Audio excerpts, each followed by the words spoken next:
Hello, friends, and welcome back to Ambitious. Man, am I excited for you to dive in today. We have the most incredible guest that we are going to be joined by. And in the episode, we are diving into a very fun structure of this or that. And this is where we're going to be unpacking all of the common practices that we as both female founders see.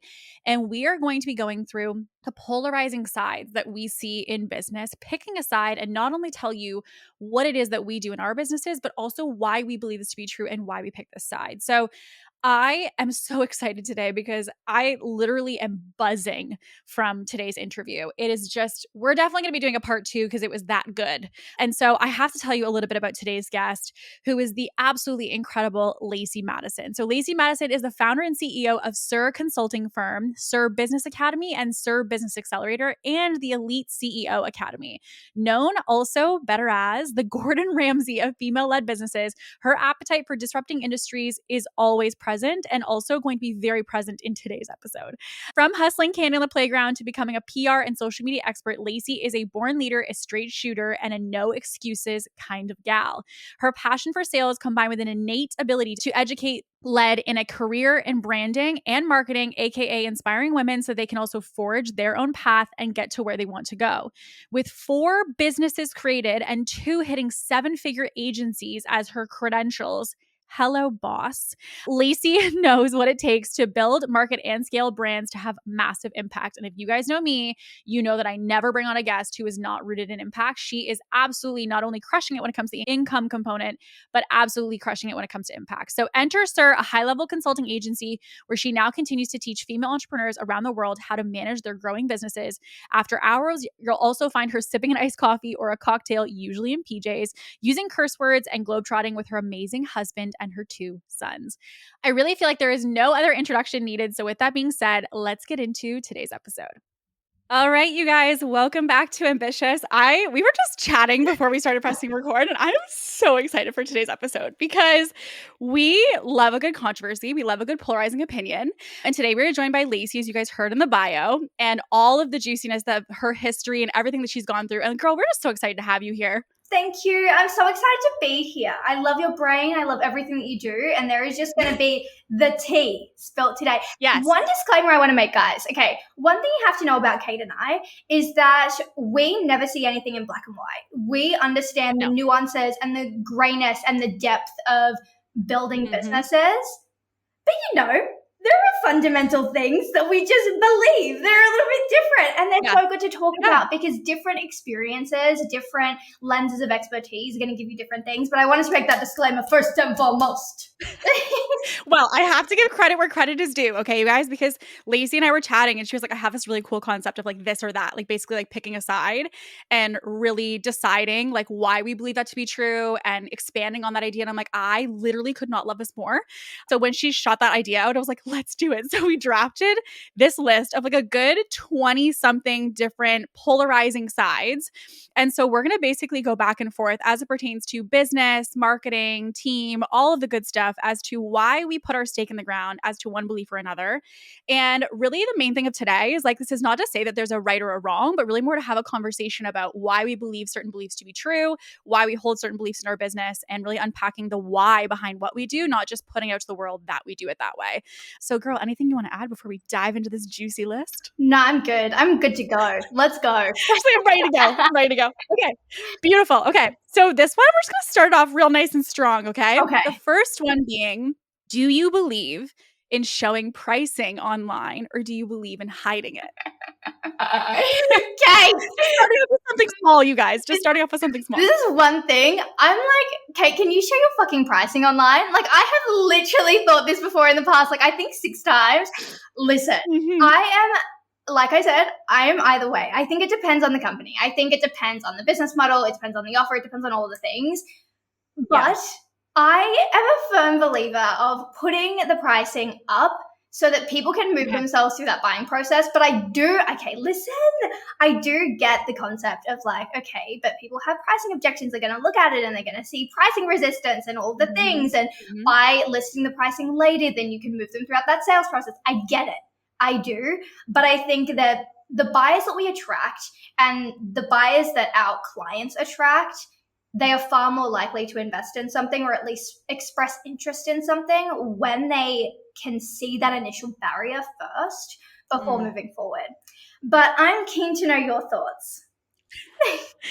Okay, so I definitely have like a one mode that I've operated since day one. And I agree. I think that actually until this year, I was very much like anti-price online. And the main reason being, I guess like the context of the situation that made me feel this way was that I had so many private clients that like when I was charging, let's just say like $50,000 for 6 months of coaching, and they were like getting on calls, signing as clients and fully telling me if I had seen your price online, there's no chance I would have signed with you. And I heard that again and again. Yeah, because people were basically saying the context of the customization of what I was going to do for them was something that they couldn't get through marketing of one to many. So by getting on the consult, not being completely disqualified out because of price, getting on the call, having the conversation, they were like, this is the catalyst that put me over the edge that allowed me to move forward. And so after hearing so many consults of people, because I really debated for like a very long time, I was back and forth. I was like, oh my God, do I do this? Because I wasn't sure. I was like, I very much see the value in knowing that you're going in eyes wide open, that you can't afford it. Like if something, let's just say, is like 7,000 and your budget was 2, then obviously like this is kind of a waste of everybody's time, right? Is everyone's mindset around it, which I entirely understand. But the thing that I found with the sales consults was the fact that like people often had this preconceived idea of what their budget was. And I found myself actually, interestingly enough, in this situation as well, because I went to go invest into like a website or a photographer or a brand designer. And I would go in with this budget that was always like 2/3 lower than I actually ended up investing. And so I thought to myself, if I had seen that on their website, because I maybe didn't understand or maybe get the value from the marketing that I needed to, it might have been the thing that told me, oh, from what I see in marketing to what I'm seeing in this price, those two things don't align to me. And as a result, I'm not going to pay it. And so even as it stands today, we do not have our like full pricing online. And I will say, and I agree with you, I actually think this loses us sales. There's no question about it that it does lose us sales, because for myself, I was even looking into planning an event, and I was looking at all of these different like photographers and all these things. And I found myself being like, what the hell is your price? Because I was like, I don't know what I'm in. Yeah. So I was like on the other client side. And I thought to myself, wait a second, what's happening here? Because I realized I really wanted to see the price, because I was like, I don't want to waste their time. So to me, in the kind of middle ground, what I've realized is if someone wants to know my price and they message me about price, i.e., like I know who they are now, I can send you price. If you message me on Instagram and you're like, hey, how much is private coaching? I will send you the price and all the details now. The thing that I basically have as like my qualifier is that I want to know what kind of people are being attracted to what type of offerings. And so it really helps me to kind of know what is pulling in a certain magnet of person. I, by the way, really disagree with the whole like withholding price until you get on the phone with me and like only once I've put you through the pitch. Like I'm like, that's so annoying to me. But I think putting it on the site, what I've also realized, and I don't know if this is the same for you, but like some of our offers have changed drastically, like in the sense of the price is always changing. So then I thought from a consumer standpoint, how are they going to feel if one time they go to look at it, it's one price, the next 6 months because of demand, it's gone up, and say 6 months later, it's gone up again. And so for me, it was also this aspect of like, how do I not overwhelm consumers? How do I work the middle? So my middle now is not having it on my website or my marketing, but also having it basically one message away so that they can contact me. And from that point, I have an opportunity to have a conversation with them if they want it, but I'm also happy to just send it if they're interested that way as well. I love that. And I think that stems off such an important conversation of trust and credibility in even establishing that barrier, right? Because people feel like they can message you to ask about the price because they have enough trust in you and your ability to deliver. So obviously, lead quality is higher.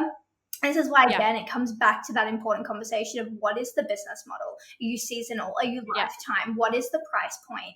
Which is super, super interesting. But you know what? We pretty much run the same. I don't put my one-on-one pricing anyway. Honestly, I don't even promote one-on-one like you anywhere because the barrier to entry is so high that it would just deter everyone. But if you are someone that is running a more seasonal business model, something that requires numbers, something that requires people to move themselves throughout that buyer's process without friction, without needing to message, then you know your option, right? But if you are someone that has a little bit more friction, someone that is, at a higher price point, has a more intricate, more robust business model, then I would definitely look to taking more of Kate's ideology, where there needs to be some sort of interest, just like moving people throughout the start of that sales process first before even getting to that price point. Because like we talk about, who was I talking about this with, that we don't talk about actual offers in the DMs anymore. We go in, we talk about pain points, we talk about desires, we want, what are you experiencing? What is the process to getting there? I literally cannot remember the last time I said, oh, this is the offer. What are you interested in? What is your budget around this? It just doesn't happen that way anymore. And I think naturally, with the way that consumers are buying, we're going to see more adoption of either way in different ways. Does that make sense? I don't know if that makes sense. No, totally. Yeah. Totally. And I mean, I think for me, what I really enjoy, even on the consumer side and not even necessarily being the business side of it, is actually seeing like a starting point. Because like if someone say like I'm going to invest into an ads agency or something, I want them to say like minimum starting retainer is going to be like $2,500 a month or $3,000 a month plus ad spend. I'd be like, okay, great. Like I at least am going in somewhat educated as to what I'm walking into.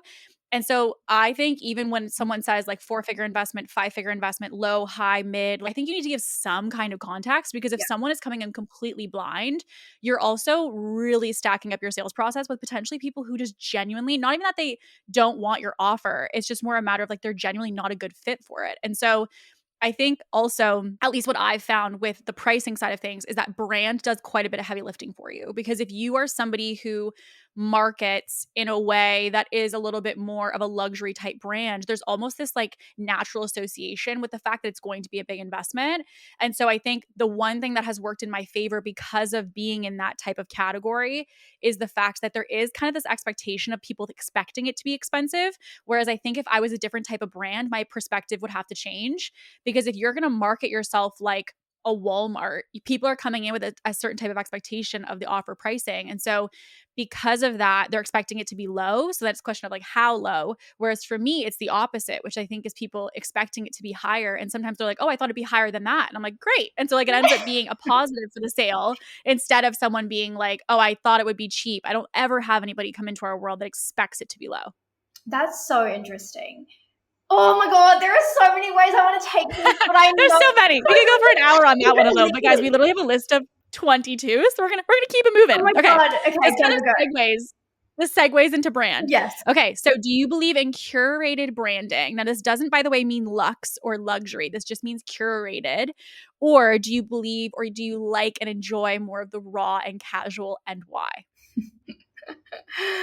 Oh, this is very interesting. And this is going to go down two ways. Is that what do I see the consumer economy going down, and what do I see myself going down? Okay. I am in a season where I am so over this hyper curated brand that we put online.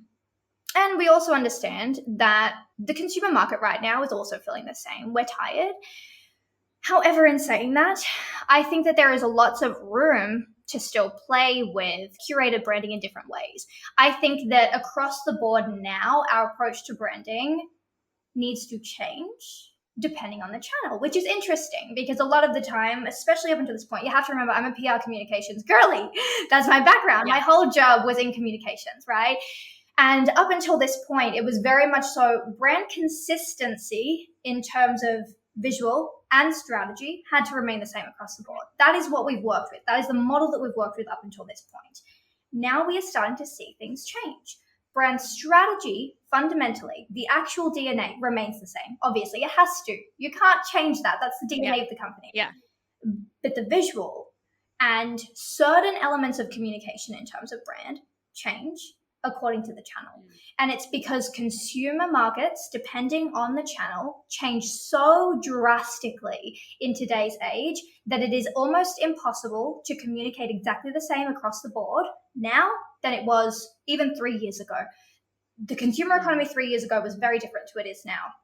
And so I think that when we talk about, okay, this or that, Instagram, curation will always be first and foremost. We have seen time and time again, people try and stray from this, and it does not work. Instagram is used as a portfolio. It is used as irregardless of reels, irregardless of all of these things, consumers still enjoy a curated, more edited lens of your business, of your life through Instagram than anywhere else. Whereas on TikTok, for example, it is the Right. complete opposite. Anything curated in any way, shape, or form, brand or not, is not performing anywhere near as well as something that is not as curated, right? Let's say you have a super edited podcast reel. That podcast reel is going to do far better on Instagram than it is on TikTok. That's not going to say it's not going to perform, but it's just going to perform better, right? And then it's the same with website. The way you present your brand on your website is definitely curated. So it just really depends on the medium and the type of audience that you are speaking to. What I find really interesting when you talk about luxury versus not luxury, and I know that the conversation isn't about that, is that you have to understand, depending on the market that you are playing into, the importance and the emphasis on curation matters far more. Also, the industry, again, matters far more. So if you are looking at, this is the one problem we see with brand, is you see a service-based brand try and brand themselves and market themselves like a D2C brand or an e-commerce brand.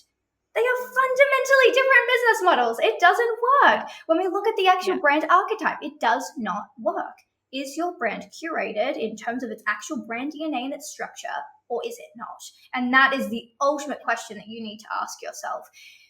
And then ask yourself, omni-channel as well. On top of that, how does that then change? How does your brand presentation and communication change across the board?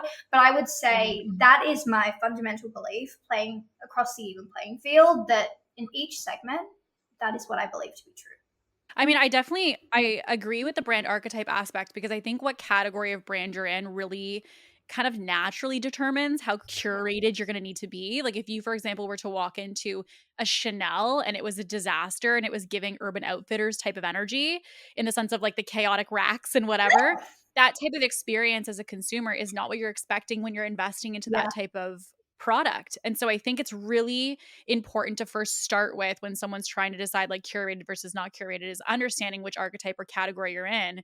But I definitely do think, and I agree with you, that there is this trend toward non-curated. I think people really feel exhausted of the constant curation on any platform they've been on, like the perfectly aesthetic houses, the perfectly curated photos. And I think we are craving that real and raw. But I also, on the different side of the same coin, really think about the fact that at its basic essence, when we're looking to achieve something, there is this aspect of admiration connected to it. And so while we, yes, resonate with some marketing based on the fact that it's meeting us where we are, what we have to also be cognizant of is the fact that when we are marketing status, which is one of the core reasons why people buy, whether that's status of, the curation of a home or the curation of your images or results or whatever it may be, I think that aspect in some way, shape, or form is still needed, because if we don't have that, and it's all about being relatable and it's all about meeting you where you are, we have to remember that's only half of the whole pie. And so that's like, okay, well, if we're looking to achieve results, how are we showcasing those? And so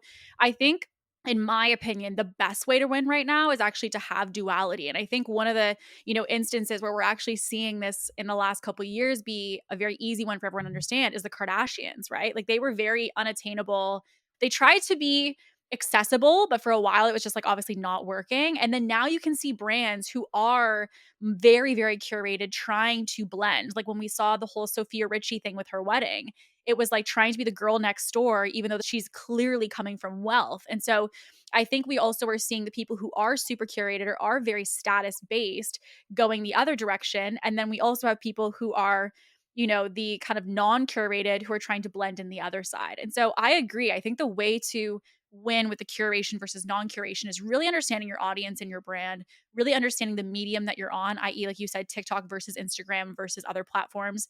And then also recognizing what you want to have as the expectation associated with your brand. Because like, the other example I give people when they talk about, can I really succeed being non-curated? I'm like, the only example you need is Adam Sandler. Okay? The only example you possibly need is Adam Sandler. Because like if he can be who he is and achieve what he is, dressing like that, bless his heart, but dressing like that, so can you, right? And so the idea of like, I need to be having like certain bags or look a certain way, or can I have a top knot bun and be in my sweats and make millions? I'm like, yes, you can. But I think the main thing is that you're doing so by decision, by strategy, to your point, not by default of, oh, this kind of just happened to be this way. it's something that should be rooted in intention. And so I think asking yourself what your strategy is around brand really is like the larger question to ask. Absolutely. And like it comes back to that consumer piece, right? Of you present who you attract. And you know what? Mm. I'm going to go off that segment for a second. I want to return back to Set Active. Set Active does this so well. The way So that they good. curate brand across each of their channels and each of their mediums is chef's kiss. And if you're in the D2C landscape, they're definitely someone I would just look at, understand their model, understand their marketing model, look at how they have shifted lenses. There is another company that did this extremely well. It was a superannuation company. And I'm so sad I can't find it. I'll need to send the link or just talk about it somewhere else. But they obviously had very different viewerships based on medium. So they were doing billboards for like older, more senior people, still television for more senior people. They had Instagram for more millennials, and then they had TikTok for Gen Z.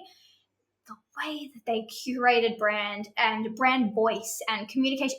Remember, so much of brand and so much of curation is part of voice. It's how we actually communicate. And how you communicate depends on the audience. And so the way that they just did that, I have to send you the link because I can't remember the name of it, but it was beautiful. And your brain, I wish I had your brain when it comes to analogy and when it comes to examples. My brain doesn't think that quick. I'm not that witty. I'm not that inclined to just be like, oh, let me just pull this idea and talk about this. It's so interesting to obviously hear, podcast aside, in first person, because I've never seen you just rattle and ramble like this before, which is That is one thing I will tell you I have. I've got analogies out the wazoo. So if you need analogies or examples, I'm your girl. Oh my God, I love it. And that's why I'm like sitting here, I'm like, oh my gosh, I wish I thought of that. But yeah, I think we're very much so on the same page that, yeah. All right, let's move on. All right, girl. ManyChat and automated messaging or manual personalized messaging. Oh, I am so excited to see your belief on this. I cannot wait. Okay, listen, I am so sorry, but I smell your fucking ManyChat 1,000 miles away, and it gives me the ick. It gives me the ick 10,000% times over, whatever the heck. I cannot stand it. And the thing is, it's like there are certain places where I think ManyChat has its just like its capability. And I think that when a consumer is opting in, absolutely. Like when there is a very clear opt-in for a freebie or to further them into the funnel, there is a place for it. But the way that people are using it to nurture community is slimy to me. And I will just say it as it is. Because using robots to nurture a community defeats the purpose of nurturing a community. You have to remember, when you're in business, you're in the business of people. You are P2P, all right? Person to person. And so with that, I still spend, to this day, I actually had someone message me today and she was like, do you handle all these accounts? And I was like, yeah, girl, I do. Because this one-to-one interaction with me is part of my job as a business developer, right? And you have to remember, your role changes as you grow throughout a company. Right now, you're in the thick of it, okay? If you're a little bit early on, you're in the thick of it. You're in the weeds. You're doing all the things. Eventually, you will get to a place where you have the support and the mechanisms in place to really hone in on what your role is in the company. And one of those roles for me is people, okay? Developing people, founders, investors, all of the things. The other thing is development. The other thing is nurture. I am the face of the brand. That's where I sit. That's where I stay. That's where I play. That's it. Everything else gets taken care of. Now, I still spend to this day, at least at minimum, an hour a day going through, speaking to new followers on accounts, messaging old ones, nurturing relationships. And that's at minimum because that is my job. And so I truly believe that if you are someone that uses ManyChat as a nurture tool, something to build relationships, something to introduce relationships, in the long run, do I foresee that working for you the way that you wish it to? No. Unless you're Jenna Kutcher or Natalie, whatever her name is, founder of Boss Babe, all of these people that have completely automized and dehumanized their process, unless you are that and you can rely on your systems and you are willing to spend a house deposit every month to spend in ads, it's not for you, baby girl. Yeah. I really have nothing else to add to that almost because Full it's stop. exactly what I would say. I agree. I mean, I think the many chat aspect, like say someone is, like you said, messaging you for your freebie or something like that. And you're like, I feel like I'm sending out a million and one links. Like I've had, clients who have launches and things like that. And they have people who like DM this word and then it sends them a link for something. So like in that instance, and you feel like you're kind of basically doing an admin thing. Yes, because there's so much repetition of the exact same thing, then yes, that makes sense to send a link to somebody, sure. But I so agree with you because I think people are using this as an opportunity to create community, to create connections, and they're wondering why it's not working when meanwhile the main reason it's not working is because you're trying to ask, as you said, a robot to do something that a human is supposed to do. And so I think, the manual messages, while people think, oh, it's not scalable, is the number one thing that I hear. Like it just doesn't feel scalable. And I'm like, it's the depth aspect that's actually going to make it scale, not necessarily just the width of how many people you message. And so I think the whole like day and age of messaging 300 people is not really how you're going to win anymore. It's the 30 or the, whatever it is, 60 people that you're messaging and the depth that you have with those conversations and connections that are actually going to build community and actually build the conversions that you're looking for.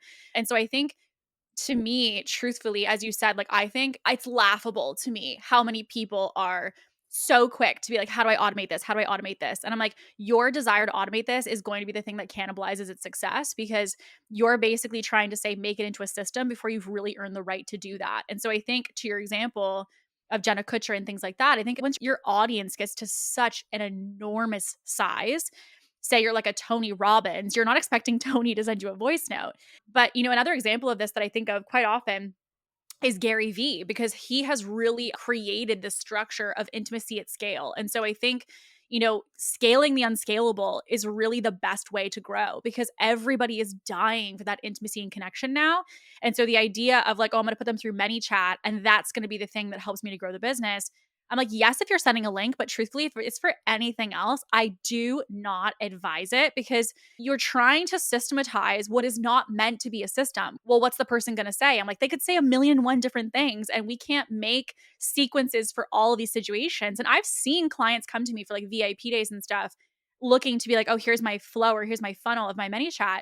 And they're like, oh, it kind of defaulted here and it made this mistake here. I'm like, because it's dealing with a person and the person didn't use all the buzzwords you want. So because of that, it's not working. So like if I could frankly get rid of it entirely, I would. And I would say, have your VA or have somebody who you hire send the links for you. I would rather it be a person. If you want to get some of your time back, like you said, delegate it. But I think delegating it to a system too early is just, it removes all the intimacy of why certain things even are effective in the first place. Absolutely. I agree. I love us for that. Yep. Oh, the next one is real good. Okay. Niche or anti-niche? Oh, okay. I'm strong on this. And you know what? I think you're strong on it too. Okay. We have gone through seasons of business where this massive message will come. You need to niche down. You need to niche out. Multi-passionate. You need to niche down. The thing that you need to understand, people, if you are taking information from someone that says don't niche down, but they built a business for 3 years niching down before they diversified. What a coincidence. What a coinkydink, huh? Like it just, guys, the fact of business remains true time and time again that when you saturate a market in its purest, most niche form, you will have a much easier time diversifying after the fact if you can saturate that market first. Speaking to everybody means you're speaking to no one. And that happens time and time and time again. And it keeps coming back to that idea, right? Of all of these pains. I don't want to seclude a buyer's type, or I don't want to seclude this audience segment. I don't want to miss out on a sale here. You are missing out on more sales. You are leaving more money on the table by speaking to nobody. And for the longest time, Kate, I will be honest with you, for the longest time, I hated, and you know what, I still kind of do. As a marketer, I still hate the idea of an ICP for so many reasons. Like, I just think there is so much nuance to a consumer that cannot be fit into an ICP. However, where I think that ICPs thrive is understanding the core transformations, the core desires, the core symptoms and pain points. When you can get clear on those core things, and remember, You can only find a core few things if you're not speaking to everyone. You have to choose that one core personality. What are they experiencing? Saturate that. There are millions of people experiencing your core problem.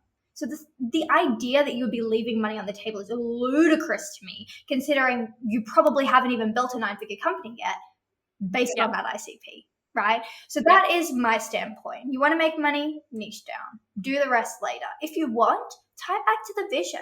If you really feel called to talk about where you envision the company going, who you ultimately want to serve, keep it in the vision, keep it in the mission, talk about it time and time again, bring people on this journey. But ultimately, the root of your marketing, the root of your sales strategy, and the root of your comms strategy needs to rely on that core transformation, the core desires and the core symptoms, problems, pain points, whatever it is that you want to call it, and then go from there. Because within that ICP, you're already segmented. You've got more segments. You've got different buyers types now. You've got different stages. There are so many ways that you can get creative and diversify with one portfolio.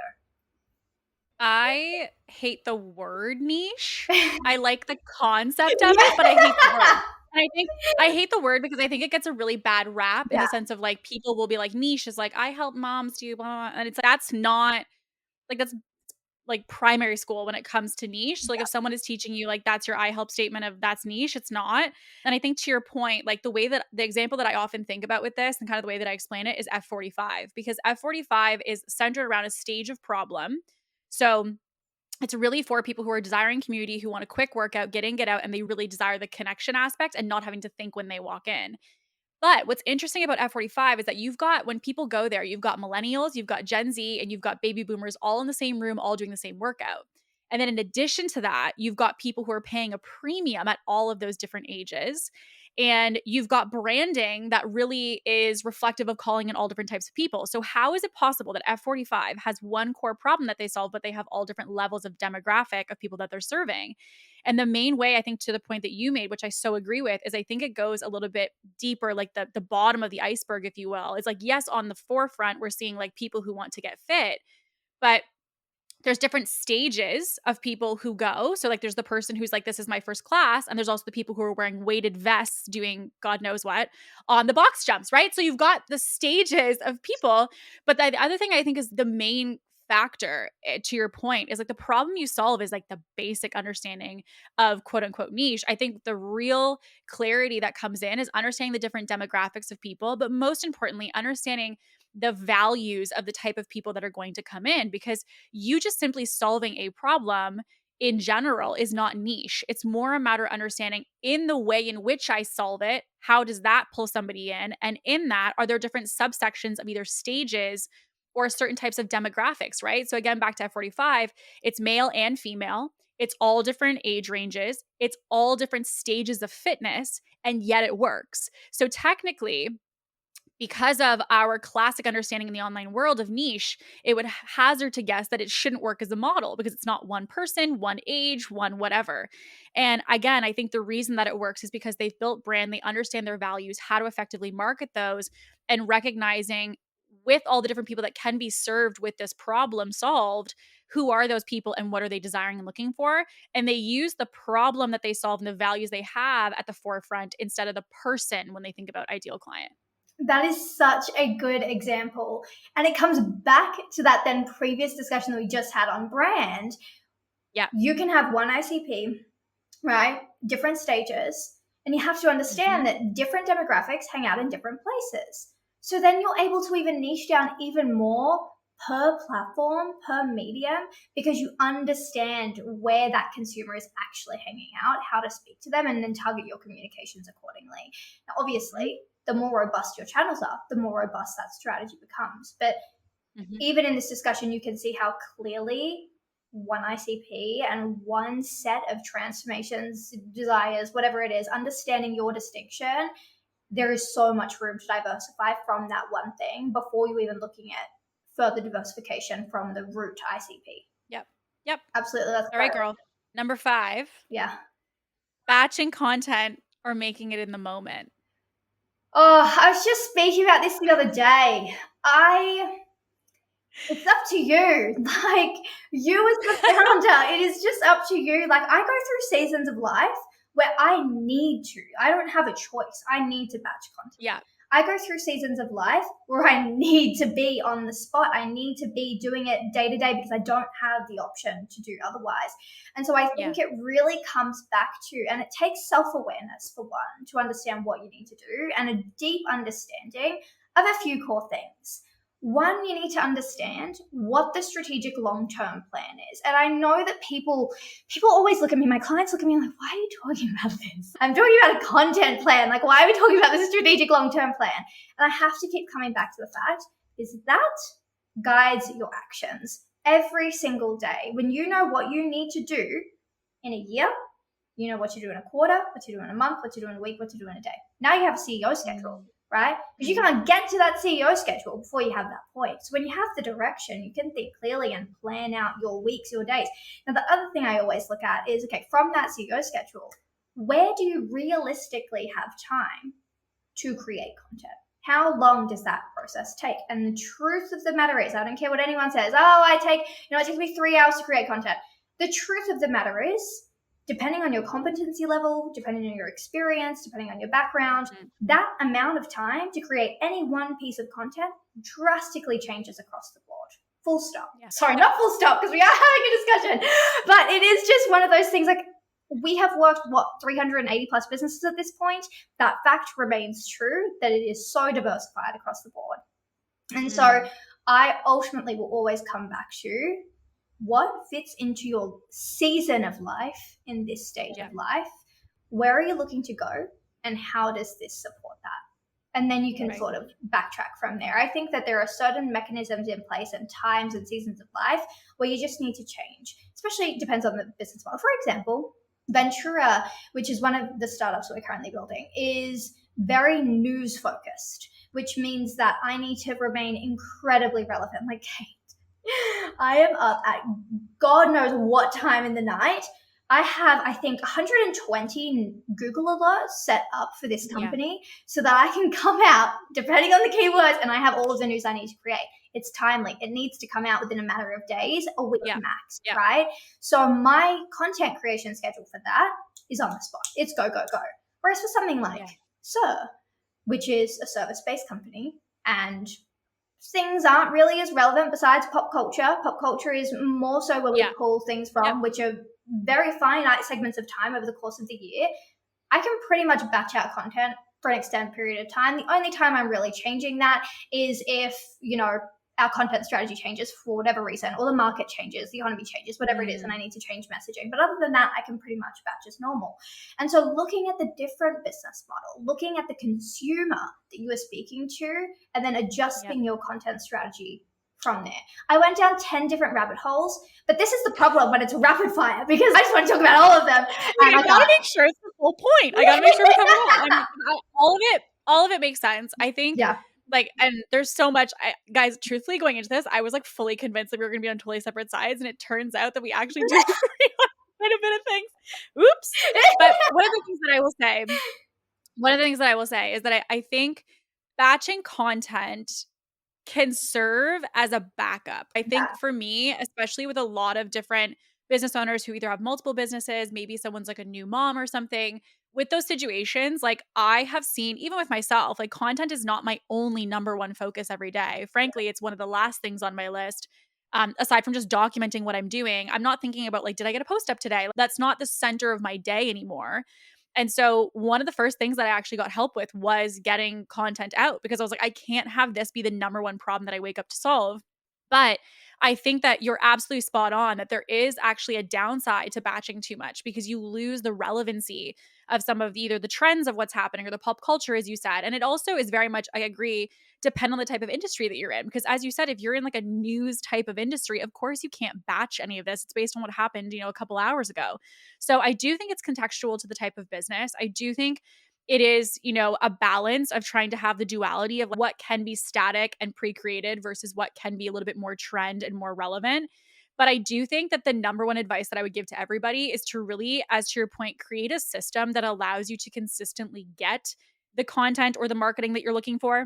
And more than anything, always having a bank of something to rely on so that you never feel that you're kind of at the beck and call of marketing. Because I think for myself, one of the biggest things that I emphasize for people is like just never feeling like that is your number one focus of a day or even a week. Like obviously, yes, you build in your structures, but like say you get sick or you just don't even feel like it or something happens in the business and it pulls you in a different direction, it means that you're not taking your foot off the gas. Like it's still going out regardless. And so I would say, you know, if you're like, hey, I make stuff better in the moment, or maybe I love to batch. Like for me, I am definitely a batch person. Like this, I don't even know. These podcasts come out like 6 months later. There's a huge pipeline, but it's mainly because I like content to feel like something that I can, and again, it depends on the medium to your point. It's like for a podcast, if it was something where I was updating you on my life at the front of every episode, then yes, it's going to be obviously a much shorter timeline. I have peers that they do a podcast and it comes out 2 weeks later. The reason that I did it this way is because I just never wanted to feel like content was something that was controlling me, but more that I controlled it. And so again, I think it's really contextual to the type of business. And I think if anything, my advice would just be to have that bank for yourself. So when you get into a sticky situation, you're not feeling like I don't feel like creating, but I have to create. Instead, like when you have that momentum, lean into it and get a big bank of stuff built up so you have something to rely on. I love that. I'm going to ask you a question today, Kate. Okay, Yeah. flip the script Yeah. because I want to go on this content piece. Do you, and I think this is something we're going to actually have an opposing opinion on, but Okay. do you believe that the content is integral to marketing and selling your business in today's market? Or do you feel that there are still other ways to successfully that just leaves too much room for gray because I know that you're a gray person like me. But you get what I'm trying to say, right? Yeah. Do you have to be like nonstop marketing in order to generate Yeah, sales? yeah. No, I don't. Like, I think that marketing and content makes it very easy, but I don't necessarily think that it has to be the way. My thing that I tell people is like, if you're not going to, in a front facing way, market yourself, that's totally fine. But you need to make sure that you have another pipeline, another way that actually does generate the outcomes that you want. And so, for example, like I was talking to someone this morning and they've built a very successful referral based business. Like they literally do not really market themselves at all. And so there's ways to structure businesses that have nothing to do with content. But I think the important thing for people to recognize is that each one has its pros and cons. So, for example, the pros and cons of a social media business would be the fact that I'm posting and my social media account gets deleted. Well, guess what? I got deleted. So, in that instance, something like a referral based structure would have been the thing that saved me. And so, for me, I think just kind of like you talk about with diversifying platforms, I believe in diversifying models because I think if you were only using one type of model to grow your company, it's extremely volatile in the sense of that something changes, your company basically becomes obsolete. This is annoying because I have nothing else to say. That's not the answer that I wanted. I'm like, Kate, look at us go, I've won. Actually, on that point, and I talk about this all the time, we talk about quadrants, right? And when people hear me talk about quadrants, like I physically cannot do more than what I'm doing. And I have to keep re-educating on the fact that it's not about doing more. It's about re-optimizing the time that you are currently spending. If you are spending 30 hours a week on content that is not producing sales, my advice to you isn't to give up on that content, but let's make that 5 hours of one, data analysis. Let's look at why it stopped working. Let's fix that up while we're doing, because people don't understand the concept of a transition period, right? They think if I make a change, then the output changes immediately after. But when we look at systems, there is a stock, there is an input and an output. You can change the input drastically, but the output can take decades. It's like, think of the ozone layer, okay? We've made a hole in the fucking ozone layer. It's there. It's not going anywhere, okay? So even if we were to cut all pollution today, it would take centuries to fix that, longer than decades, even though we change the input straight away. And so I want you to think about the same thing with any change in system that you make inside of your business. There will be a transition period each and every time. So while you are transitioning, while you are looking at the data, while you are changing your content and marketing strategy, remember, marketers are good at what they do in the sense that they will make a promise. They can, most of the time they can fulfill it, but a lot of people will tell you that if you just make this one change, you'll make sales in 24 hours. We've seen that play out time again. However, I don't like that way in marketing because there are still a massive portion of companies that are doing phenomenal things, that are doing all the right things, making all the right changes, and don't see those changes in 24 hours. Their audiences, their market, their business needs more time to warm up to that shift, to warm up to that change, and that is okay. You're not doing anything wrong because of it. But anyway, No. coming back now, because my rabbit brain is everyone's like, oh, No, I agree. And I think it's important for people to remember the compound effect, because I yeah, think if you think about a company creating a profile, deciding to put up 2 posts and starting to sell to you, ask yourself how you feel about them now. And so for me, I think the same thing is true when it comes to marketing. Like, there's a lot of marketing out there that says, like, you put up this post or you create this thing and boom, your business blows up. And frankly, if it was that simple to do at scale ongoing, then like there'd be a lot of massive companies. So I think the thing that's important to remember is that like marketing really is, to your point earlier, about trust building and community and connection. And so yes, if someone wants to approach their platform or their marketing as a transaction, that there's a lot of transactional things that I can do. But if you're rooting your principles and your strategy and actually creating a brand and community and a quote unquote reputation, someone who actually cares about their reputation wouldn't press that button, because it's really only with their own interest in mind, not their community's interest in mind. And so I could not agree with you more. Okay. Sales calls or closing over messages. Oh, okay. Now you talk about DM selling a lot. So Yeah. I feel like I have an idea of what I would think you would say, but you have consistently surprised I actually me. think this game is better because you don't know. We don't know each other's answers. So I'm like, it's like poker. I'm like, what is she going to do? What's she gonna Listen, I'm going to speak to people that are maybe struggling with sales a little bit more right now. The fundamental process of selling is the same regardless of the platform. Yeah. It comes back to skills. It comes back to processes time and time again. When we look at the skills for being an amazing salesperson, we're looking at communication, listening, reading between the lines, nonverbal communication. We're looking at repetition, right? So these are the things that truly make for a great salesperson. So it doesn't matter if you're doing it on a call or in the DMs. If you cannot navigate a person and communication properly at the start, it's not going to work regardless. However, let's say you are good at those things, all right? Or let's say you're good enough to make a sale, right? If you are someone that has started a business and not started with sales calls, I highly caution that approach to business. Yeah. Oh, yeah. Because for one, you need to understand how people work on a very intimate level. So the only way to do that is controlled exposure. You can only bring that process into a more streamlined platform like DMs when you've established something first, when you've established a cadence, once you've established how to read between the right, once you've worked on your skills, can you actually translate that over? So I would say at the start, get on as many fucking sales calls as you can. And that is per business. And like, this is the thing is people think, okay, well, I built a good business before. I know how to do it. It's going to work for the next one. Let me tell you no. Okay. Starting Ventura again, like you have to remember I'm a multi-founder at this point. So I've started 4 companies, scaled 4 companies, and now I'm on my 5th. Each and every time I've had to start over again. Each and every one had a different business model. Each and every one I had to relearn the consumer. I cannot learn the consumer simply by looking at content or simply by speaking to people in the DMs. I need to get on calls. I need to speak to you one-on-one. There needs to be more open interaction that is centralized and inside of a focus group, right? And you do that time and time again. Once you've solidified that, once you understand your process, once you've built your skills, then you can translate that and look at what that looks like at scale. Again, they are the same thing, but the skills required need to be developed first. That's my answer. Yeah, I agree. I think that the thing that really helped me going into the business was the fact that I was a high ticket phone closer, because for me, I was doing just so much volume of calls. So for me, I was like, oh, okay, I really know the rhythm here.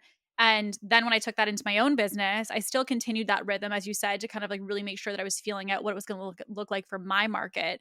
But then really, frankly, like the DM process to me is really a duplicate of the sales process on the phone. But I think that if I could really answer this truthfully, if I had the capacity, and like I will not hire a closer until someone tackles me to the ground because I love sales. But if I love it. Like I will literally, the last thing you're going to peel my fingers off of it because I'm obsessed with it.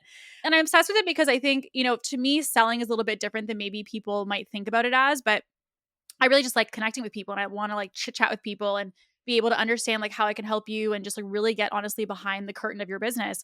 And for me, if I could have it my way, I would have all calls because I love them. And I think that they're not only helpful for the consumer and the person who's looking to purchase to really get a scope and an understanding of what they're investing into, but it's also just like so incredible for your skill set to be sharpened. It's so incredible for market research. It's so good for just so many different things.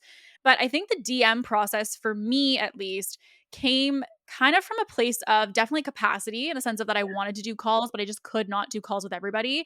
And I was like very at that moment really opposed to getting any help with it, because I was like, I want to be in it. But I think when it came to messages as well, what I started to see happen was that the market was really pushing not getting on calls, in the sense of like the consumer was the one, actually more than myself, who was saying like, no, I don't want to get on a phone call, just give me the information. And so that moment for me was kind of an interesting pivot, because it showed that if I didn't move in my approach, and I was like, no, you have to get on the phone with me, what I actually found was it kind of broke my paradigm of what I thought sales had to look like in order to close. Like, people often had this kind of preconceived idea of, oh, no one will buy a super high ticket offer in the DMs. Like, that's crazy for someone to invest so much money. And so when our team started closing like $100,000 deals in the DMs over messages, we were like, okay, wait, what the hell is going on? Because like it was just such a change to the perspective of what we were told was possible. And so then I was like, okay, if I explore this and refine this to be able to teach other people, like for the mom who has 3 kids running around, being able to close a deal without having to take an hour out of her day, like how supportive that process is. And so I think for me, like, I know it's not the point of today's game, but I would actually say the gray, the middle. And I think that because I think DMs have a process for us, I think that they have a place. But I do think that sales calls and actually talking to people about sales, and that's going to translate to events, it's going to translate to phone calls, it's going to translate to all kinds of things. Those skills, as you said, like the reason that I audit sales calls for people, even still in our offers today, is because regardless of what kind of business you're in, if you can't sell face to face with someone, you got a problem. Because if you are selling in the DMs, you're like, oh, that feels easy for me. Yeah, it would feel easy if you had 3 hours to craft a message on what you want to say. The skill set, as you said, both verbal and nonverbal, of being able to communicate the value of an offering and close a deal is just a skill set that every single entrepreneur has to have. And so I agree. I think that you have absolutely no right to be going into DMs or making an automated or a framework or a process of this until you've really mastered the intricacies of selling, which in my opinion, to your point, I so agree with you, only happens through repetition. Absolutely. And you know what? The answer to this, guys, duality. Okay. When we look at the perfect example of this is I have been trying to, there are 2 companies, SaaS companies, BuzzSumo and PitchBook. Oh, I can't literally, I get stressed talking about it. They keep trying to get me on a fucking demo call. I'm like, get me off the demo call. Find a different way to show me what this looks like. Just give me something else. And this is the thing with sales, is there needs to be room for agility. There needs to be room for leniency inside of your sales process to men, to the consumer. Because like you said, and we know with, bias psychology, the way that females consume, we like less confrontational channels, which means things that happen outside of anything that is a face-to-face interaction, right? Anything where we can sort of just ease into it. We very well may need a part 2, guys, because there's just too many. The true confidence I had drafting this list, and I'm like, listening to us, we both have the gift of gab, myself included. And so I'm going to pick some juicy ones. I'm going to go toward the bottom. Pick some juicy ones. Okay. Hit us with it. Ooh, okay. Kind of on the sales note. Okay. Objection handle or permission-based and no pressure? Ooh. Okay. I say permission-based and no pressure in this market, okay, with our consumers and the buyers type. And the reason that I say that is because I'm going to tackle it from the fact that objection handling as it's taught today at mass is not the type of objection handling that you should be doing in your sales with the market being in the shape that it is right now. People are tired, okay? People's experiences are very real. And there was a point in time where I was like, objection handle, like I was following the scripts, girl. I got them scripts, I put them in, and I was like, why is no one buying from me? That's why because you're objection handling in a way that doesn't feel good. It feels slimy because it is slimy. So when you start to ask for permission to explore further, and like the previous discussion sort of led on to, when you sharpen your acumen and you sharpen your skill set to be able to recognize objections that aren't specifically told to you, you're going to have a much easier time handling objections. And it really comes back to exposure. It comes back to being in more of these sales calls time and time again, so you understand what the actual true objections are.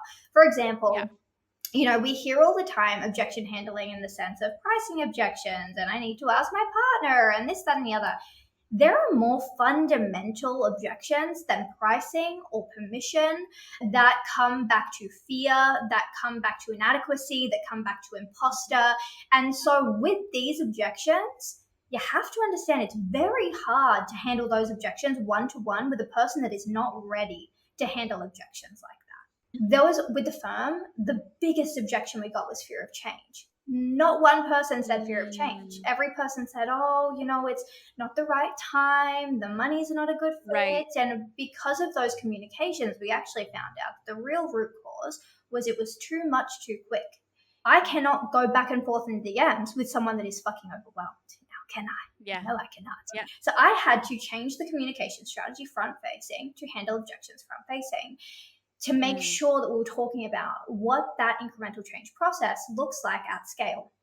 And so when I look at, to answer the question more clearly, one-to-one, permission, mass, objection, right? Because you can. There is more room to educate. There's less pressureless focus on one central focus, which takes the pressure off objection handling, right? That word.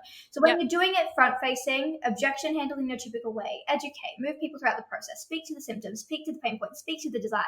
That is how you can leverage it. But one-to-one, always ask permission to deep dive further, but not just ask for permission. Just read through the grave, because that's the only way you're going to be able to find the actual objections to handle. Because I'm telling you now, price is very rarely one of those things if you are doing all the right things in the first place. Well, I think it's also like what people hear the objection is versus what the actual objection is, really, is what you're saying. Because I think, like I was watching actually a sales consult with like it was basically a bunch of people in the venture capital space going back and forth. And someone was pitching one of their services in this conversation for their project.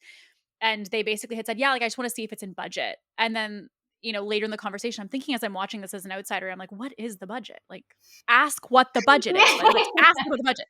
And so then later in the conversation, he goes, yeah, and we don't really have a budget, and I'm like, how can it be outside the budget if we don't have a budget? So like to me, it's, as you said, reading in between the lines is such a big piece of really understanding the depth of what's going on. And I think when it comes to objection handling, the pressure approach of like, you have to close on this call. Yes, if people are ready to move on the call, they'll move on the call. But I think because we have such a bad taste in our mouth now about the pressure sales approach, as soon as we get any inkling of the fact that's what the situation is going to be, our guard immediately goes up. And so at that point, we are no longer really in an effective sales conversation because the person is basically protecting themselves more than anything else in the conversation that you're having. And so the thing to me when it comes to objection handling is not really even a matter of pressure or pushing through it. To me, the way that I think about objections is an aspect of curiosity. So if someone says, for example, like, I don't know, I think I need to think about it, or I don't know about the price or whatever it might be. I'm genuinely just curious as to how I can support you. Like, do you need me to send you something? Do you want case studies? Like, what would be helpful for you to feel empowered to take that next step? And one of the things I was actually talking about with my coach was talking about the aspect of safety being the word. And I think people really need to, especially in today's market, feel safe to invest. And so when someone is aggressively following up with you and aggressively pushing, and it's like their timeline and you got to move now, and all of these like fake BS urgency things, when you and I both know the offer is going to be there next week, in instances like that, you've instantly broke trust simply just trying to quote unquote close the sale. And so what I've seen is that the sales cycle of some of the sales is taking longer because of the lack of trust. They're still going to close. Like, sales are still happening every single day for all of these businesses, but the timeline of how they close is adjusting. And that is simply based off the fact that people need more time to build trust and also to feel safe in the sales process. But the way that you can condense that timeline that we've seen is literally by just being a total open book and saying, listen, whatever I can do to support you the best, you let me know and I will give you that. Case studies, no problem. Talk to a past client, no problem. See this on the website, no problem. Need a brief on the following? Great. Sounds great. Like, whatever I'm hearing, I'm like, integrate it, because it basically means your audience may need planting of seeds to help them to feel that they have all the information to feel empowered to move. And oftentimes when someone has to really aggressively do objection handling, it's because there's been, to your point earlier, when you talked about, hitting objections to the masses, i.e. via marketing and things, I think that a lot of the time people are handling the objection way too late. And that's why when it comes to the sales process, you're like, well, they hit me with this, that, and the other. And so, yes, that may have come up during the consultation, but to me, that tells me that there was a lot of lack of handling on the front end, which caused that to come up in the first place. And so I think there's kind of this duality, which is, yes, you want to know how to handle the sales conversation, but also asking yourself, are you effectively handling objections that you're getting on the front end to prime people, not only the people you're talking to, but other people who are going to come into your world about your beliefs or perspective on it as well. I love that. I want to just really emphasize one point that you made. How do you make them feel when you're objection handling? That is the root cause of everything. And I'm sure you get all of the same messages. Every time we were in a sales conversation, like pretty much 99% of the time at this point, the one thing that they say just before they close is, wow, I didn't expect you to care so much. Or I've never had someone take the time. I've never had someone, invest so much in being curious about me and my business. Yes, it's always said in different ways, but it's always that root cause of I've always made them feel seen and safe. There is no pressure. There is no this, there is no that. And we have to remember, Kate, we have to be cognizant of the fact that many of the listeners listening to this are in fight or flight. You're in this desperation mode of I need to make money today. So you are acting in I need to make money today, which means there is pressure on your side and you are putting this internal pressure into the external environment, which is ultimately chasing people away. And like you said, that will cannibalize all of the results. I fucking love that saying. Oh my God, I'm stealing that from you today. It's yours, girl. It's yours. It's yours. That will ultimately be your downfall. And this is why mindset is such an important conversation in sales, in marketing, in running businesses. Because if you bring your desperation into that sales conversation, you've lost them. That's it. And the thing is that it's much easier to take someone from not trust to trust than not trust, distrust, then trust again. So just nurture that relationship as best you can. Remove your current situation from their problem. Just solve their problem. Let it be. And then the rest will follow. Yep, absolutely. Absolutely. Let's go, girl. Let's give you a juicy one, okay? Let me find a juicy one here for you. Okay. Give me. Ooh, okay. This is going to be, I can't wait to hear this. Okay. Women's versus men's business. So there being two separate categories of doing business, or do you believe business is business? Oh, you hit me spicy. I told you I was giving you a spicy one. Okay. All right. In what context? In terms of scalability, in terms of establishing product market fit? In terms of whatever comes through for you. Okay. There's no box. Okay. That's a hard one. I don't even know how to answer it. I don't know how to answer it.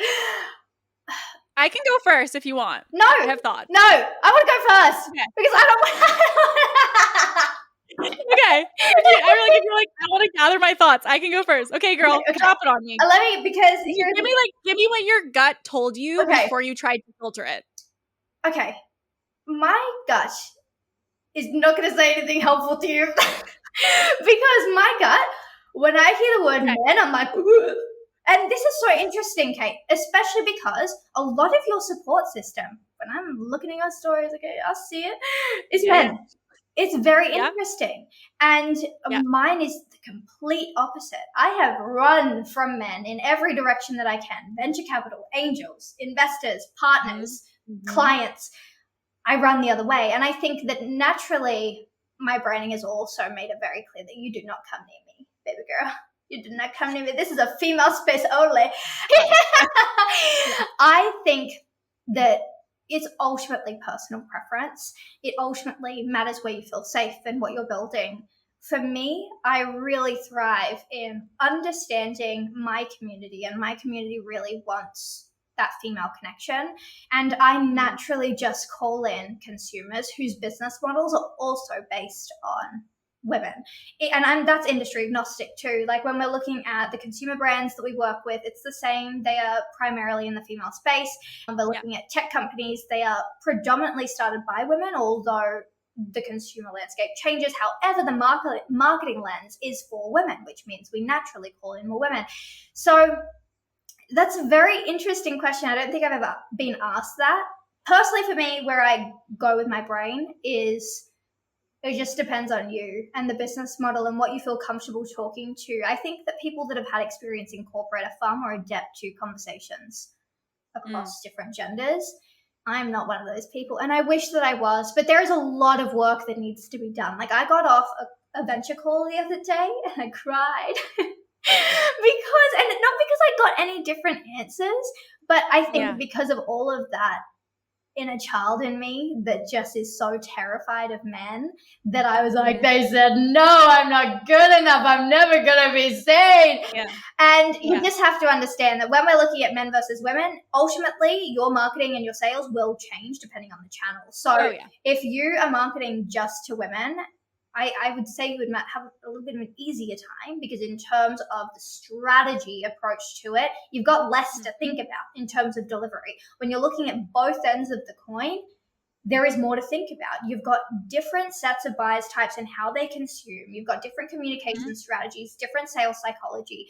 So in terms of ease, you'll probably have an easier time choosing one. You'll probably let's establish a little bit faster product market fit choosing one. But again, I'm in gray all of the time because I have seen the opposite happen time and time again. So that's where my brain is, baby girl. Okay. So I actually don't know if I'm gray. I'm gonna like maybe just decide this after I speak and I'll be like, that's what it is. I think there is a difference between men's business and women's business, because like even for myself, I was in like a mentorship kind of thing with someone, and I had said, our team is all female. And so I had said, like all of us are starting families and kind of in that season of life. And so there's a lot of mat leave situation happening.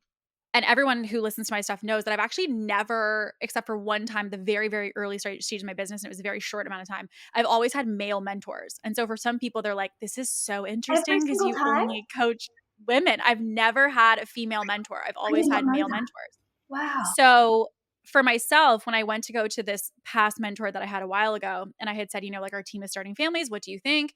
He was like, well, this is why you hire men, because you're not going to have to deal with problems like this. And I was like, okay. And that was the end of my coaching. So basically, that was its own chapter. But Okay. what ended up happening Mhm. and kind of like what developed from this. So the reason I started my business is because I was in a room where there was not enough women in that room. And so I was like, okay, there's clearly more of a need here for women to really feel empowered to hold space and to not feel that they're meant to be hid in the corner basically in this co-ed room. So then I went into the women's business space, and what I actually found was the contrast that I didn't like, which was the fact that it was like women's business. And when I would go into, certain types of rooms or retreats or things like that, I felt like the men were being taught one thing and then the women were being taught, frankly, if I could put it candidly, in some instances, this is not a blanket statement, but in some instances, it was very fluff. It was like relationships and sisterhood and things like that. And I was like, we need that and we desire that. And that's something that we discuss. But I think it's like, where am I going to learn about the team and the leadership and the management and the finances and like the nitty gritty of what's required here to build a business? And so what I found was when I saw not all, but some women teaching women's business, it kind of got put with this big pink filter over top of it of like, we don't need to talk about the tactical here because it's women's business. And so there was literally events that I remember buying tickets to, going to one day of the conference and being like, this is a total waste of money. I'm not doing this. And so I, for myself, got really frustrated because I was like, every time I tried to find someone who was really truly the duality of masculine and feminine, it felt impossible to find in a woman. And so then it led me to really finding, truthfully, male, and like they know who they are, male coaches who were very much tapped into their feminine. And so the thing that I now have really kind of like unpacked is the fact that it really isn't about male or female, but more a matter of making sure that business in general is approached from the duality of both. And the only instance where I do think, the women's business really comes in is that we need to have acknowledgement of the fact that women are not doing business the way that men are. And what I mean by that is, as women, we are, whether we like it or not, and again, gender roles as they are changing and adapting, we still are very much homemakers, whether we are the core homemaker or not. Now, on top of that, we're also somehow in some instances being the breadwinner as well and have to navigate that. But then also on top of that, have 3 kids and make sure that you're home to raise them and bring them to the bake sale after school. And so how are we supposed to do that with a man leading the show telling us how they did it when frankly that wasn't their role necessarily in their home? And so I think in instances where we are getting coached on the reality of what it looks like, i.e., the ecosystem in which we're building the business. That needs to have a women's approach, because no one who isn't a woman, i.e., who's been pregnant, had kids, done all of those things, has ever gone through that. So no one else really, in my opinion, can speak to what that looks like and how to navigate it. But when it comes to the business strategy aspect, I don't think that there should be women's business and men's business. I think it should be, this is marketing and this is how it's done well, and adapt to whoever the person is you're speaking to, or sales or offers or team or leadership. And it shouldn't be that you're changing the way that you lead your team because you're a woman. Yes, you have and you understand your team, and maybe they're more empathetic or their communication style is different. But I think that's still at the root of what all management and leadership should be. And so to me, women's business is about understanding the ecosystem in which we're building it, not a matter of adjusting the strategies of how we're teaching business and the way in which we're executing it daily. I love the way that you communicated that through and through. We look at the amount of companies, 1%, roughly 1% to 2% of women ever surpass the $1 million threshold in business, despite women owning 42% of companies across the US. Those are not good statistics, right? They're great, right? They're great in terms of we're actively involved in the conversation. But to your point, if we keep filtering the conversation on business education for women through rose-colored glasses, we will never see anything different. And I think that's why, figures like you, like me, like women who are actively very strategic, who are both masculine and feminine, are the support systems that women actually need to move forward, so that we can start to see a shift, start to see a change. But this brings up a very interesting conversation for me, and something that I'm very curious to know about with you and your thoughts. But do you believe that women-led businesses who might be playing more into the women ecosystem, the female ecosystem, we see these companies that are building all women teams. That's great. We love that for you. Do you think that there needs to be a shift towards duality in the workplace, true inclusion, true diversification in the workplace? Or do you believe that just having women in the workplace is diversified enough? No. Because I think the main reason that women are having all female teams is of the belief that because their mission is so female rooted, that they feel like they're going against their own mission by hiring men. And I think instead, the conversation really needs to be about how can we bring in men to this team and what our mission is, and make sure that they're on board with that mission. Because to me, if we were, for example, to say that men can't be on a base of women as a team, what that's indirectly doing is you're just segmenting in the other direction now. You're just discriminating on the other lens now. And so I think, yes, there are instances where we want rooms to be all women. Like, for example, my mastermind that I have is only women. There's no men inside. And that was to really create a safe space for people to really feel the space to be vulnerable and have conversations about things. But like for myself, I coach men, even though my branding is all female oriented and it's about changing the stat and all of these things.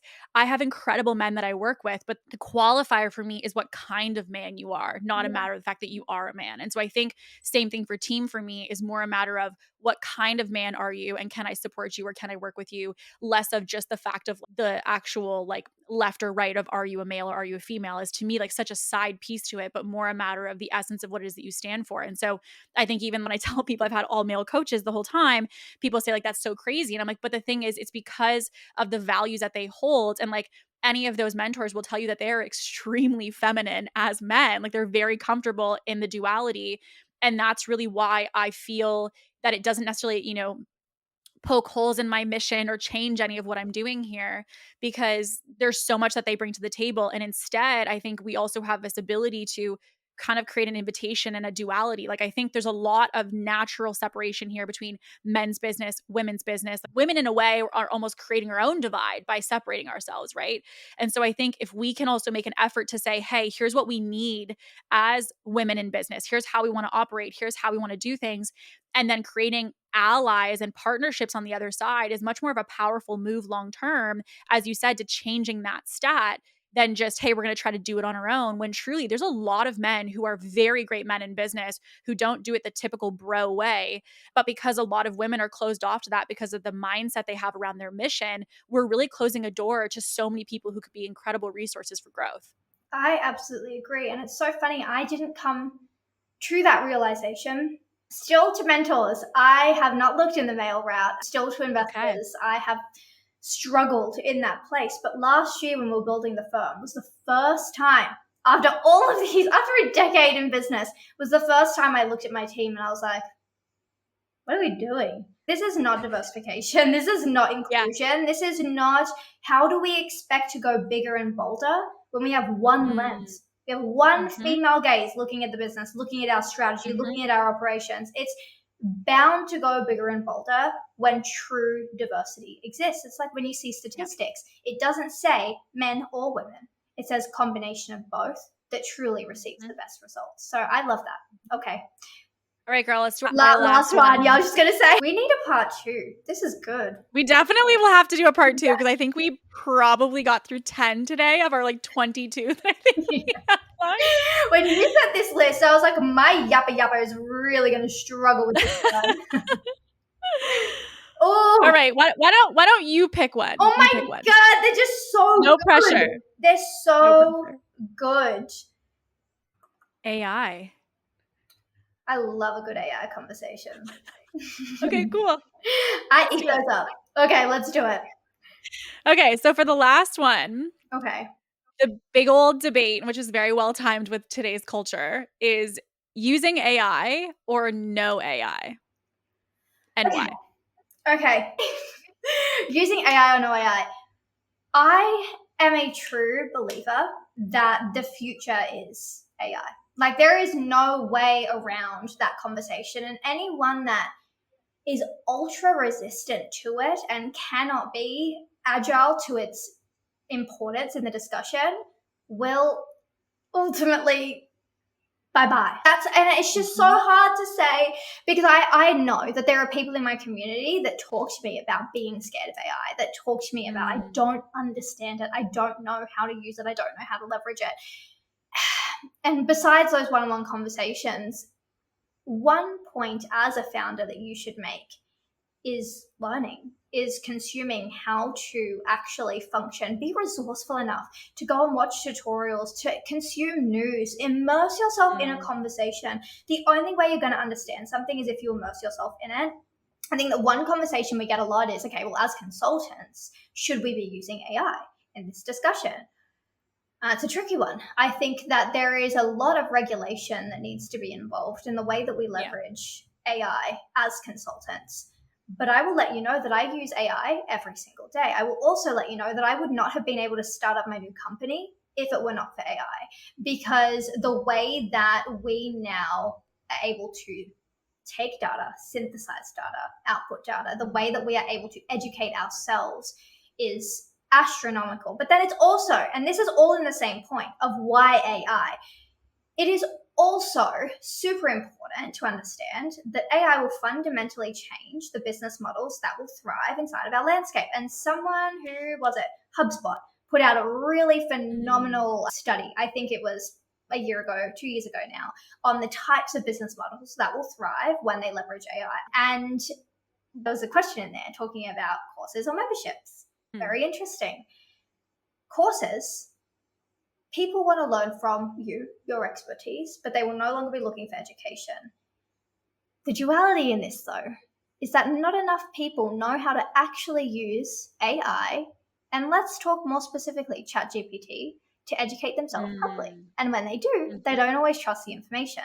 So I think it's a much larger conversation for a different day. But at the end of the day, AI or non-AI, I think irregardless of industry, you should be finding a way to incorporate AI into your business model in some way, shape, or form, whether it's to actually diversify the offerings and improve your offerings, or whether it is to, help with operation, systemization, automation, whether it is for efficiency, productivity, whatever that reason is for you. AI will have an important conversation, and it is more important in certain conversations over others. SaaS companies, if there are any SaaS companies, I know on my side, there will be SaaS companies listening to this. The reason you're not getting funding is because you're not leveraging AI. And the truth is that AI needs to be built into the core of your technology, into the core of your software to move forward. D2C companies, data is king when we're looking at why AI. AI allows us to synthesize data. If you are not using platforms that leverage AI to customize customer experience, to customize usability, to customize UX, you will fall behind. And there is a really amazing tool that takes your backend on Shopify, takes the user experience. What are they clicking through? What are they not?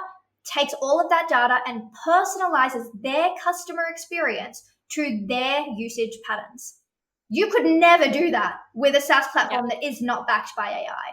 And so I think that there are multiple reasons as to why AI is important. Efficiency, data, honestly, what else is there? A million. I very much second what you're saying. And the way that I think about all business creation, development, everything is that it really falls into two aspects, whether it's marketing, sales, ops, doesn't matter, which is quantitative and qualitative. And I think for me, AI is best used in the quantitative realm. I think it is a little bit too early in its infancy right now to really use it for qualitative. And what I mean by that for anyone listening is the fact that we really don't necessarily, in my opinion, can we rely on it just yet for making decisions and really thinking about the gray or the color in a situation outside of the data alone. But I definitely agree. I think that it needs to be used in every department of your business. If you're mapping out a flow of something or a production plan of something, if you're mapping out marketing, copy, anything. But I think the main thing is that people are using it as the start point, not the end point. And I think to your, point earlier when it came to courses, I actually talk about this in another episode because I think courses are something that people are creating left, right, and center. And listen, I do think in this season that they are going to be something that still will sell for a little while still. But I agree. I think with the rise of AI, information is no longer the most valuable asset. Integration is. And so I think when you're talking about course versus membership, or if you're talking about, for example, consultants versus information or learning from someone, education for a long time, like our biggest asset once upon a time was books and Google. And that's just no longer the case. We at the snap of a finger can find anything that we're looking for and also ask it targeted questions to get even more of what we're looking for in the way in which we want it. And so the idea that like education is the basis of value now is just not the case. And so I think the way that we approach it, we use it pretty well every single day in our business in a variety of formats, everything from design to ChatGPT, all of the things. Production, like today, as you guys are listening to this, we're recording this on Riverside. And literally inside of Riverside, you can press two buttons. One, to edit the audio for you, and two, another one to create automatically like 10 to 12 clips for you with captions over top of it, download it, and I can have all of those ready in the next 30 minutes, right? So that was just not something that was ever available previous to this. And so I think that the main advice I would give to everybody is if you're not integrating AI, you will get left behind. And it's more a matter of understanding in the value of what you bring to any of the clients that you serve or even to your business and the way you might be involved in it. Looking at where can AI be an asset to you and complement what it is that you do instead of, oh, it's going to replace me. Look at what it has to offer and then reposition yourself and what your value really is, either to your customers or to your own business. But I definitely think AI is something that a business owner either has to get with or they will get left behind. And that is such an important conversation of resourcefulness in business. We have been taught up until this point that starting businesses is easy and it's cheap. I think people are starting to realize now that's not the case. You have been lied to. Not anyone can be a business owner. Not everyone can. And one of the fundamental skill sets or just attributes of any successful business owner is resourcefulness. And it's so hard to say, especially as a consultant, but I can tell when someone is going to go past that 5-year threshold simply by the types of questions they ask, how frequently they ask them, and what they are actually doing to learn new information day by day. These are things that you can improve, though. This is not me saying if you don't have these things, then you will not succeed. No, you have the power. You have the decision to make. Are you going to stay relevant? Are you going to learn? Are you going to learn how to be resourceful, or are you not? And that's the end of it. Guys. I know. What an episode. What an episode. And you know what I just tell you guys, we barely got through half the list and we are I fully told her, I was like, we're gonna go for an hour. And I'm like, I lied to you. Yeah, we definitely got through half of the list, but this was actually such a great conversation because I think that these are just so many aspects of the different things that people are experiencing in business in general and the different sides that they can go through and, whether it's marketing or sales or offers or team or all of these things. And yeah, we will definitely be circling back with a part 2 because we have some other juicy ones that were on that list that we did not get to today. So Lacey, let everybody know, where can they connect with you? Where can they learn more about all of your goodness? I always say the best place is Instagram. Follow me on Instagram, Lacey Madison _. It'll take you everywhere that you need to go depending on what you need. Beautiful. And I'm excited. I'm excited for this to air. I'm excited for everyone to just learn about our brains and how we work and how we think, because there are too many people telling you facts their facts, their opinions, without any reason or logic. And so I think that, first of all, you're one of the most articulate women I have ever spoken to. I am pure, but I'm Australian, okay? We are not articulate women. So anyway, there's that. I think you're extremely articulate, so I will put that out there. I think that you're extremely articulate. I think whoever's editing these videos is going to say differently, but that's okay. You know what? And I embrace that. That is part of the brand. That is part of who I am. And I'm excited for part 2. Guys, if you don't know, Kate is coming onto my podcast. The podcast is... Oh, I am so ready. It is going to be a riot, and I am ready for it. Yes, give the listeners a little bit of the 101 of your show. Where can they listen to your show? Okay, so my show is called the Excuse Me So podcast. It really is about telling amazing stories, right? With amazing value left behind it. I know we're just making digs about this on how every podcast format is the same, but I think because of the breadth of conversation, we talk about all things from startup world, you know, building, growing, scaling companies, regardless of industry. We talk about M&A, we talk about angel investing. I think, and the reason that I incorporated all of those really big, hefty topics is because not enough women speak about them. Not enough women are at the forefront of it, especially in business. We have segments. We have women that are in M&A. We have women that are in angel investing. We have women that are in business. But when we hear a man talk about it, a man is in M&A, a man is in business, a man is in angel investing. And that is why he has the net worth of $1 billion and why we don't. Yep. And so I think that these are really important discussions to have. And even when you're talking about venture capital right now, I have never seen you speak front-facing about venture. And I get it. It's a big conversation. And a lot of people in our space are not ready for that conversation. Sarah is here to change that. The podcast is here to change that, to make sure we are opening up doors for true wealth creation for women. So if you want to tune into all of that, topics that are so big but so necessary, head over there. I mean, honestly, I think for the women listening, I can tell you right now, she's an ambitious, driven lady ready to get after it. And so I highly recommend you guys go over there. Make sure that you go and follow and subscribe to her show so you guys can tune into all of that as well, because we will be doing a other episode in a couple days here that's going to be super fun as well. So thank you so much, Lacey, for today. Today was so good. We will be back. We will be scheduling a part 2 because this was just so juicy. I cannot wait to dive in. And I genuinely felt like I was at like a girls' wine night for business, just hanging out with you guys today. So it was so good. But if you guys have any questions or you want to follow up on any of her perspectives that she shared today, please be sure to go reach out to her on Instagram. We'll put all of her good stuff into the show notes for you so you know where to connect with her. And as always, you guys, stay ambitious and we'll see you guys next week.